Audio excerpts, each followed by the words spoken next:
people feel this is right for them to do by threatening the political leaders or threatening the what say our representative. I don't know what to say against them. I have nothing to say against them. But this is what I feel. This is not right. If they have any issues against the government, come and talk. We are ready to talk. Tell us what is the problem. But threatening and then taking the life of the public because, like example yesterday, if it happened a blast yesterday, then not only the politician will die, even the public might die. So whom to blame there?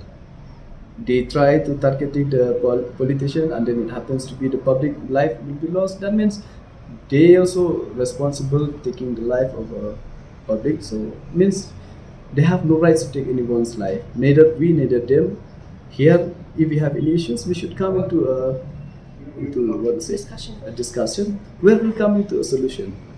It's not that mandatory that take someone's life. This, I feel it. This is not a solution, and they have no rights to take anyone's. And we are here. I am scared of only one thing that what if I lose my election? Dying one day I'll die. So either in their hand or someone's hand or through God's will. But this is a part of life where we have to go one day. So only scared of losing election. That is a fear is within me. I believe I accept that. So fear of dying, so we should not. And if I do wrong to others, they have the rights to take my life. If I'm not doing wrong to anybody, they have no rights to take my life.